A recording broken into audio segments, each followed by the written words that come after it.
बाद आप सभी का एक बार फिर से बहुत बहुत स्वागत है। बीते सालों में सड़क सुरक्षा अभियान की सेंट्रल थीम लगातार इवॉल्व होती रही है। साल 2023 में हमने शुरुआत की थी संवेदना से, दूसरों के दर्द को महसूस करने की भावना। फिर पिछले 2 सालों में हमने बात की दूसरों की सुरक्षा के लिए जिम्मेदारी महसूस करने की, यानी परवाह की। और इस साल हम एक और मजबूत कदम आगे बढ़ा रहे हैं, कर्तव्य की ओर। हमें पूरा यकीन है कि हमारी ये कोशिश सड़क सुरक्षा को लेकर हमारी सोच, हमारी आदतों और हमारे व्यवहार में बदलाव जरूर पैदा करेगी। Well, to speak more on this, we have with us one of Bharat's finest artists, a recipient of the National Film Award and a global icon now, who has redefined excellence in Indian cinema. She's transitioned from the highway of Bollywood to the very heart of public service. Please join me in welcoming the one and only Alia Bhatt.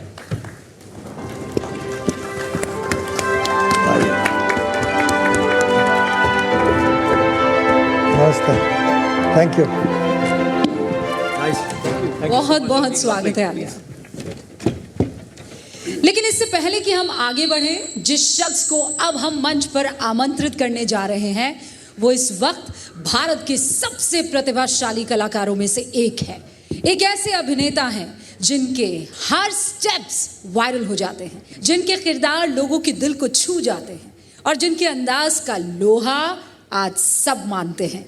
जमीन से जुड़ा व्यक्तित्व और असरदार मौजूदगी। स्वागत कीजिए versatile actor Vicky Kaushal का। हाउस द जोश।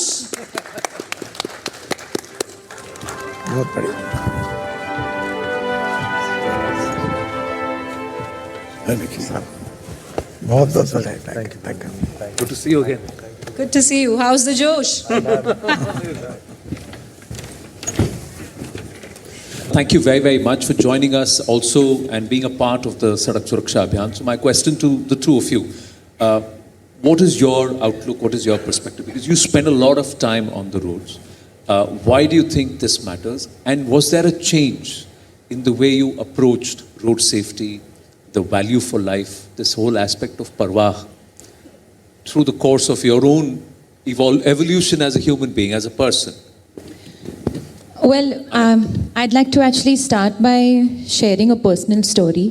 जब मैं 12 साल की थी, there was a lady who was very close to me, जो मेरी आप कह सकते हो नानी, मतलब घर में काम करती थी, but she was like a sister to me. Me, my older sister Shaheen, and her name was Sharda. We lost her in a very tragic accident on the road. वो अपने पार्टनर के साथ टेंपल विजिट पे जा रही थी और दोनों बाइक पे बैठे थे और ऑफ कोर्स वो जो उनके पार्टनर थे वो हेलमेट पहन रहे थे, उन्होंने नहीं पहना था, तो वो ट्रक से टकराए and on the spot she just that pronounce dead on the spot. उस टाइम के बाद, एंड मैं काफ़ी यंग थी उस टाइम पे, I don't even think I was 12, I think I was much younger, but I think घर में एक एंग्जाइटी सी पैदा हो गई हम सब में कि ये किसी के साथ भी हो सकता है और कभी भी हो सकता है। पर उस टाइम पे मुझे याद है कि एंग्जाइटी शायद मेरी माँ की तरफ से मेरी तरफ ज़्यादा थी, बिकॉज आई रिमेंबर जब मैं गाड़ी में बैठती थी तो वो हमारे ड्राइवर को फ़ोन करती थी कि उसने सीट बेल्ट नहीं पहना है, गाड़ी मत चलाओ, अगर तुमने गाड़ी चलाई मैं तुमको जॉब से निकाल दूँगी। तो मैं उस वजह से पहनती थी कि अरे कोई बोल रहा है इसलिए मैं पहन रही हूँ। मेरा पूरा 360 डिग्री मतलब एक पूरा शिफ्ट हो गया the day I became a parent. जब से मुझे पता चला कि मेरे अंदर एक लाइफ है, जान है, उस तरफ से I started having a very different perspective. और तब मुझे मम्मी की सारी बातें याद आने लगी, ये इंसिडेंट याद आया from a very different perspective कि एक जो आप कर्तव्य के बारे में बात करते हैं, ये मुझे उस समय महसूस हुआ एक कर्तव्य एक लाइफ को लेकर, ये सिर्फ मेरी ज़िंदगी के बारे में नहीं है, एक दूसरी ज़िंदगी के बारे में है। So I have to be safe and secure for my child if not for myself. तो वहाँ से मेरा पूरा एक दिमाग ही चेंज हो गया। अभी मतलब आगे तो मैं बैठती नहीं हूँ, पर पीछे सीट बेल्ट पहनना भी आई डोंट थिंक बहुत सारे लोग करते हैं, उनके दिमाग में आता नहीं कि हाँ आगे पहन लिया क्योंकि वहाँ पे पै पै पै बीप बचता है, सीट अगर आप पहने ना पहनो, पर पीछे भी वही इम्पैक्ट है। तो actually now that mindset is very different. और उसी हिसाब से जब मैं गाड़ी में बैठती हूँ और I look outside on the road, बुरा लगता है कभी कभी, क्योंकि आप 4 लोगों को देखते हो स्कूटर पे बैठते हुए, उनकी भी मजबूरी है, वो क्या करे, कैसे कहाँ से कहाँ पहुँचे, बट यू फील के okay how can I make sure that that person right next to me on my left और on my right is safe. How do you have that empathy within you for everybody around you and yourself? So yeah, the change I would say is very, in the last 3 years has been quite aggressive for me at least. पर विकी, एक बात आपने notice की, जब आलिया ये बता रही थी कि उनकी माँ ने ये शुरुआत की, वो ड्राइवर को डांटती थी, फिर जब ये माँ बनी तो 360 डिग्री सारी चीज़ें बदल गई। तो माँ मरकज़ में थी, सेंटर में थी। आपकी ज़िंदगी में सड़क की सुरक्षा को लेकर, उसके कर्तव्य को लेकर कौन लीड रोल में था? पहले तो नमस्कार सभी को, and Nitin ji thank you so much for making me a small part of this beautiful initiative. Bachchan sir, an honour to share the stage with you. सबसे पहले तो आई थिंक हमारे परिवार में जो गाड़ी चलाते थे वो मेरे पिता ही थे। तो जब गाड़ी चलाने का शौक़ हर बच्चे को होता है कि उम्र से पहले ही मैं गाड़ी चलाना सीख जाऊं, जब लाइसेंस मिले उससे पहले ही मैं चलाना सीख जाऊं, तो उस दौर में हमेशा आप अपने पिताजी को ही देख के वो गाड़ी चलाना सीखना, उनकी गोद में पहले बैठ के ड्राइविंग स्टीयरिंग व्हील पर सीखना, तो मेरे लिए वो रोल मॉडल हमेशा वही होते थे कि रूल्स कैसे फॉलो करना है। एंड आई थिंक जो शुरुआत में आपने बात कही थी परवाह की, वो आई थिंक हमारे लिए बहुत ज़रूरी होता है कि किसी भी चीज़ पे कर्तव्य तक पहुंचना, कोई भी उसे ड्यूटी समझना, पहले एक इमोशनल बेस बहुत ज़रूरी होता है कि we start caring for it. And now it's very important कि हम उसे कर्तव्य बनाएं, ड्यूटी बनाएं, बिकॉज आई थिंक इस देश की पॉपुलेशन जितनी है 1.4 बिलियन, चाहे सरकार कोई भी स्कीम बना ले, चाहे कोई भी रूल्स लागू कर लें, फाइन लगा लें, जो भी कर लें, जब तक हम उसे अपनी पर्सनल ड्यूटी नहीं मानेंगे, चाहे वो सफाई हो, चाहे वो रोड सेफ्टी हो, चाहे वो कोई भी चीज़ हो जो हमें डायरेक्टली अफेक्ट करती है, वो कभी भी हम उसे अच्छे से हम निभा ही नहीं पाएंगे। और ये एक ऐसी चीज़ है, रोड सेफ्टी हमारी एक कंडीशनिंग है कि वो नाके पे जब तक हमें पुलिस वाले दिखते नहीं हैं तब तक हमें रूल फॉलो करने का सही मोटिवेशन आता नहीं है। हम कभी भी नो लेफ्ट टर्न में भी लेफ्ट टर्न के कोने तक जाके देख लेते हैं कि कोई है तो ही हम रुक जाते हैं, वरना हम ले लेते हैं क्योंकि हाँ सड़क खाली है, कुछ नहीं होगा। बट अगर आप आंकड़े देखें तो वो इतने बहुत ही भयानक आंकड़े हैं कि जो मुझे भी पता लगा कि जो डेली लाइफ के जो लॉसेस हैं दे आर, क्योंकि हमारे लिए आम बात है सड़क पे जाना, रोड क्रॉस करना। अटैक में जो मारे जाते हैं उससे ज्यादा रोड एक्सीडेंट में। एग्जैक्टली। और जब कभी महामारी हो जाए तो हम हाथ कैसे धोना चाहिए वो भी हम सीखने लग जाते हैं। करेक्ट। बट रोड सेफ्टी में, रोड में जितनी एक्सीडेंट्स हो रहे हैं, जितने ट्रेजेडीज हो रही हैं, उसमें हम बेसिक चीज़, चाहे वो जैसे आलिया ने कहा सीट बेल्ट की ही बात हो, हेलमेट की ही बात हो, वो सीट बेल्ट में भी कई बार नहीं पहना अगर को ड्राइवर ने, तो वो टी बजता है तो हमें इरिटेशन हो जाती है। कई बार तो पीछे लगा लेते हैं कोई लोग, मैंने देखा है। ये इसमें एक थॉट प्रोसेस ये है कि people don't understand that it's the same vehicle. आप जब हेलमेट पहनते हैं तो आगे वाला हेलमेट पहन, but it's the same bike. जो पीछे बैठे हैं वो हेलमेट क्यों नहीं पहने? Because they don't realise it's the same. गिरेगी, स्किड होगी तो दोनों गिरेंगे ना, लगेगी चोट तो दोनों, जिसने हेलमेट पहना उसका सर बचेगा, जिसने नहीं पहना वो गए। But we don't realise that important. Sir, आपने वो हेलमेट की बात की, सब लोग जो हैं वो कानून तोड़ने वाले नहीं हैं, कुछ लोग अच्छे लोग भी हैं। मैं एक कार्यक्रम करता हूं जिसका नाम है कौन बनेगा करोड़पति। उसमें कभी कभी किसी एक विशेष व्यक्ति को जिसने समाज के लिए या सोशल वर्क अच्छा किया हो उसको बुलाते हैं। एक को बुलाया था सर, उसका नाम है हेलमेट मैन। पता नहीं आपने सुना है कि नहीं इसके? सर वो अपने आप जा करके हेलमेट बांटता है सड़क पे। शुरुआत उसने यहाँ से की। कोई जा रहा था, 2-3 हेलमेट उसको थमा दिया बिना पैसे मांगे। उसके बाद उसने अपना एक एसोसिएशन बना लिया है और ये सड़क पे चलते चलते जो कोई भी हेलमेट नहीं पहना उसको जा करके हेलमेट दे देते। उसकी देखा देखी सर थोड़ा हमारे पे भी असर हुआ है। तो हमारे यहाँ सौभाग्य से सर हर संडे कुछ लोग आ जाते हैं हमारे फाटक पे, तो उनको हम मिलने जाते हैं। तो हमको लगा कि इनको भी दे दिया जाए, तो 12-13 हेलमेट हमने खरीद के रखा, तो उनको बांट दिया।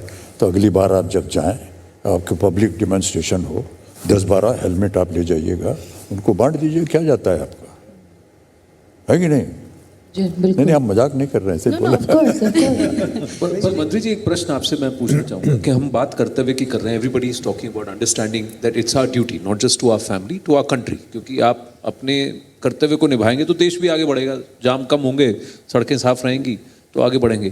पर हमने 2-3 साल में कई सारी बातों पर चर्चा की, विषयों पर बात की, तो इसमें कितने सारे सुझाव इम्प्लीमेंट हुए हैं? मतलब कुछ ऐसे इंटरेस्टिंग से सुझाव जो आपको याद आते हैं, या कोई ऐसे लोग जो आए हैं जिन्होंने चेंज के लिए कुछ किया है? आपका पहले साल जब कार्यक्रम हुआ था तो ट्रक ड्राइवर्स के साथ मेरा इंटरेक्शन हुआ था एक ढाबे पर। तब उसने अपनी कैफियत बताई थी कि इतना 18-18, 20-20 घंटे चलते हैं, कुछ नहीं, एसी भी नहीं होता। तो हमने ट्रक केबिन को मैंडेटरी किया एसी। तो अब कोई भी ट्रक बन रही तो एसी केबिन मैंडेटरी, क्योंकि कहीं 44 डिग्री टेम्परेचर है, तो ऐसे समय इतने साल चलाना उसके लिए भी वो नहीं। अब हम एसी में बैठे हैं, अगर ये नहीं होता तो क्या हो सकता। तो हमने ट्रक के लिए ये भी किया। दूसरा एक किया कि ड्राइवर को जो नींद आती है, तो अभी इसमें ये किया है कि कार में नहीं, ट्रक में किया है, ड्राइवर ड्रॉजीनेस सिस्टम है। अगर वो नींद आ गई तो एकदम अलार्म बजेगा, ये भी इसको मैंडेटरी किया। जैसे अभी मैंने बताया था कि हमने फ्रीक्वेंसी ली है अभी, और सैटेलाइट से डायरेक्ट वो V2V व्हीकल बात करेगी, तो डैश शेस जो होती है डैश नहीं होगी, वो भी हम लोग ऑर्डर निकाल रहे हैं। बाद में हमने हेलमेट के बारे में जैसे कहा कि 66% ऑफ टू व्हीलर डेथ जो है 54,000 ये हेलमेट के कारण होती है। तो अभी हमने मैन्युफैक्चरर को, टू व्हीलर को ये मैंडेटरी किया कि वो 2 हेलमेट स्कूटर के साथ कंपलसरी देना पड़ेगा, ताकि लोग हेलमेट So every पहने। time from January 2026 onwards, now it's the rule कि आप जब आप टू व्हीलर खरीदते हैं तो उसके साथ आपको 2 BIS सर्टिफाइड हेलमेट्स दिए जाएंगे। हाँ, the एक dealer और एक is- अच्छा हमने किया जिसमें आपका सहयोग चाहिए कि कोई एक्सीडेंट होता है तो तुरंत उसको हॉस्पिटल में ले जाना। तो अब बहुत लोगों का ये कि लफड़े में क्यों पड़ा है, पुलिस पीछे पड़ेंगी, कोर्ट में जाएंगे, तो वो भी कानून हमने बदल दिया, सब कुछ किया। अब हमने नया कानून बनाया कि जो ऐसे एक्सीडेंट हुए व्यक्ति को उठाकर हॉस्पिटल पहुंचाएगा उसको हम राहवीर कहेंगे, उसको 25,000 रुपये का अवार्ड देंगे। और दूसरा एक नियम बनाया कि अब कोई भी रोड पर एक्सीडेंट हो, स्टेट हाईवे हो, NH हो, डिस्ट्रिक्ट हो, गांव का कोई भी हो, जिस भी हॉस्पिटल में जाएगा तो 7 दिन का मिनिमम खर्चा 1.5 लाख रुपए तक हम डायरेक्ट, उसको हमने सॉफ्टवेयर बनाया, उसको डायरेक्ट उस डॉक्टर को मिलेगा ताकि उसकी जान बचे। और अभी हमने और एक बात कर रहे हैं जो सुझाव आया था, हमारा काम नहीं है एम्बुलेंस चलाना, तो अभी हम लोग हर स्टेट को एम्बुलेंस देंगे हमारे नेशनल हाईवे के आजू बाजू में, पर कंडीशन होगी कि एक्सीडेंट होगा तो 10 मिनट के अंदर वो आने चाहिए। खाई में जब बसेस गिरती है या कार का एक्सीडेंट होता है तो डेड बॉडी या जख्मी व्यक्ति को हम निकाल नहीं पाते 3-3, 4-4 घंटे, क्योंकि एम्बुलेंस आते बुलाते, पर ऐसे इक्विपमेंट ही नहीं है। जर्मनी में कुछ इक्विपमेंट है, वो मैंडेटरी की है। अब वो एम्बुलेंस के साथ वो ट्रेनिंग है कि वो तुरंत बस काट सकेगा, वो कार को निकाल सकेगा, उनको बाहर निकाल सकेगा। बेसिकली रोड सुरक्षा ये ह्यूमन बिहेवियर का बाय एंड लार्ज सब्जेक्ट है। जो कहीं भी जाकर वो आम आदमी कैसा बिहेव करता है, उसका बिहेवियर को सुधारना ये इम्पोर्टेंट है। और मैं आपके कार्यक्रम का फीडबैक दे रहा हूँ, और विशेष रूप से अमित जी को बहुत बहुत धन्यवाद दूंगा कि ये 4 साल के प्रयासों के बाद छोटे छोटे बच्चों तक, स्कूल के बच्चों तक इसका इम्पोर्टेंस, अगर ये सुरक्षित रहेंगे, ये सब बातों का मैसेज पहुंच रहा है, लोग बदल रहे हैं। मैं आप सबको अनुरोध करूंगा कि हम ऐसे कार्यक्रम करके 1-1 लाख बच्चे, और आप जैसे कोई अच्छा क्रिकेटर है, फिल्म एक्टर है, वो उनको ओत कर दे कि मैं जीवन भर सड़क सुरक्षा के नियमों का पालन करूंगा। तो कोशिश कर रहे हैं, है समस्या उम्मीद पर दुनिया कायम है सर। लेकिन सुझावों की बात होती रहती है, सुझाव से ज़्यादा कई बार ये होता है कि आप पर्सनल कोई चीज़ याद रख लें या कह दें, और आप दोनों तो 70 mm की स्क्रीन पर ऐसे छाए रहते हैं। एक सुझाव और एक वो बात जो सड़क पर आपको सच में बहुत इरिटेट कर देती है, विकी, शुरुआत आपसे। इरिटेट मतलब कि ये ऐसा क्यों कर रहे हैं? What is that one thing? एक चीज हो तो बोले ना। सो एक चीज जो मैं आसपास देखता हूँ जो इरिटेट करती है, मतलब गाड़ी में बैठे हैं, सेट पर जा रहे हैं, अक्सर उससे दो चार होना पड़ता है और फिर आपके मुख से कुछ ऐसा निकल ही जाता है जिसकी आप ये एक बिहेवियरल चेंज आ जाए तो हाँ, अच्छा हो। मतलब ये एक चेंज आ जाए। मेरी अपने ड्राइवर के साथ काफ़ी एक हेल्थी रिलेशन मेरा उसी टॉपिक पे बना था कि कोई और अगर ओवरटेक कर रहा है, बुरा मत मानो, उस चीज़ को अपने ईगो पे मत लो, कोई बात नहीं। और अगर आगे वाला बहुत धीरे चला रहा है, इसे भगवान की एक ये समझो कि वो चाह रहा है कि तुम भी धीरे चलाओ, तुम उससे ज़्यादा ये पैं पैं पैं करके। और एक और चीज़ जो मुझे बहुत ज़्यादा ये करती थी कि सिग्नल पे जब भी आप देखते हैं कि रेड सिग्नल है और बहुत ज़्यादा ट्रैफिक है, आप 10वें रो में गाड़ी खड़ी है, जैसे ही ग्रीन होता है आपका पैं शुरू हो जाता है, जैसे गाड़ी उड़ के चली जाएगी। धीरे धीरे आगे बढ़ेंगी तब आपकी 10वीं रो की गाड़ी आगे बढ़ेगी। तो वो जो एक जल्दबाजी वाला एक है ना कि यार ये ग्रीन हो गया, मेरी गाड़ी अभी तक हिली क्यों नहीं, सामने वाली क्यों नहीं हिली। सो थोड़ा संयम से, धैर्य से, आराम से गाड़ी चलाइए। मैं हमेशा उनको बोलता हूँ, मुझे कोई जल्दी नहीं है, आराम से चलो, प्यार मोहब्बत से चलो। क्या बात है, जल्दी मत मचाओ, आराम से जाओ, यही तो मैसेज है अमित जी का जो आप फिर रिपीट कर रहे हैं। फैंटास्टिक।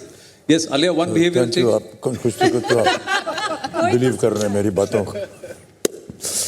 आई थिंक मोर और लेस सेम ही है, but you know I also, मैं कॉन्शियस हो जाती हूँ कभी कभी अपना ऐसे ये इरिटेट करती है क्योंकि मैं तो एक बहुत ही प्रिविलेज पोजीशन में हूँ। मैं अपने यू नो बहुत ही महंगी गाड़ी में बैठी हूँ और मैं कहीं भी जा सकती हूँ। I can afford to be late. Everybody has a different story. क्योंकि I am also right now bringing up a 3-year-old।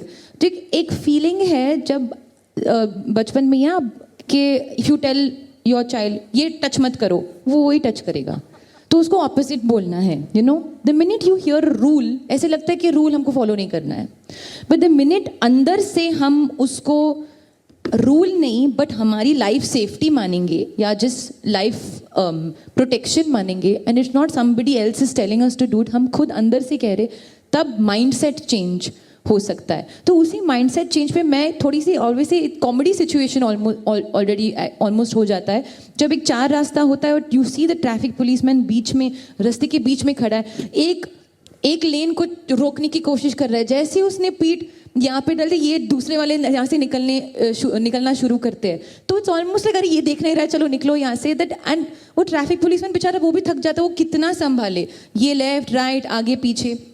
So I think that awareness के हमको सब एक दूसरे, मतलब we have to help each other in this you know road to life, literally, quite literally मैं कहूँगी। हम यहाँ जा रहे वहाँ जा रहे, पर एक दूसरे के अगर हम लोग मदद नहीं करेंगे, if we don't respect each others sort of paths, तो ये टक्कर होता रहेगा। ऑल्सो आई थिंक हमारी सड़कों पे ना 2 चीज़ें बहुत देखने को मिलती हैं। मैं 2 फिल्मों का रेफरेंस दूंगा। दोनों ही इंग्लिश फिल्में थी। एक है मैट्रिक्स जिसमें वो नियो है जो हाथ से गोलियां रोक देते हैं, और एक है हैरी पॉटर जो झाड़ू पे बैठ के उड़ने लगते हैं। तो मुझे हमेशा लगता है जो सड़क पे हम जो पेडेस्ट्रियंस चल रहे होते हैं उनको लगता है वो नियो है कि हाथ दिखाएंगे गाड़ियां रुक जाएंगी चाहे वो 100 की स्पीड में आ रही हो, और जो गाड़ी में बैठा ड्राइवर है वो समझता है मैं हैरी पॉटर हूँ, जो हाथ दिखाएगा मैं ज़ूम से ऐसे निकल जाऊंगा साइड में। तो ये कॉम्बिनेशन थोड़ा डेडली है। तो हमें नियो भी नहीं बनना है और हैरी पॉटर भी नहीं बनना है सड़कों पे। इसलिए क्योंकि हादसा ना कुछ ही सेकंड में हो जाता है, आपको पता ही नहीं चलता है, और आपको ये लगता है कि मैं यहाँ से निकल लूंगा, लेकिन ऐसा हो नहीं पाता। एक्चुअली हम बच्चे बन जाते हैं रोड पे। It is like that. Video game खेलने लग जाते हैं। Yeah, it's like we all become kids, and I'm not saying this myself as मैं तो चलाती नहीं, but still there's like we just think कि कुछ we can get away with anything, चाहे चलना हो, ड्राइव करना हो, लेफ्ट राइट लेना हो, तो वो हमको थोड़ा अडल्ट बनना है उस मामले में। हाँ, मतलब समझदारी से और जहनियत से काम लेना है, क्योंकि हादसा जैसे मैंने कहा ना कुछ ही घंटों में हो जाता है, और उसके बाद जो 1 घंटा आता है वही जिंदगी और मौत के बीच का सबसे निर्णायक समय होता है। सिस्टम, संस्थाएं, एम्बुलेंस, पुलिस, ये सब एक वक्त के बाद पहुंचते हैं, वक्त लगता है, लेकिन आप और हम तो वहां पर कई बार मौजूद होते हैं ना। लेकिन रुकने की बजाय हम क्या करते हैं, आगे बढ़ जाते हैं, और रुकते भी हैं तो हमें सिर्फ तमाशा देखना है। कुछ ऐसे भी लेकिन होते हैं जो अपने दिल की सुनते हैं, जो भूल जाते हैं कि हमें सिस्टम को भी झेलना होगा, डॉक्टर को भी झेलना होगा, पुलिस को भी झेलना होगा। वो मदद के लिए हाथ बढ़ाते हैं, और उनका यही फैसला जिंदगी का वरदान बन जाता है। अभी तो ब्रेक ले रहे हैं, लेकिन ब्रेक के बाद आपको मिलवाएंगे राह वीरों से, ताकि हम सब सीख सके इंसानियत का सबसे बड़ा कायदा।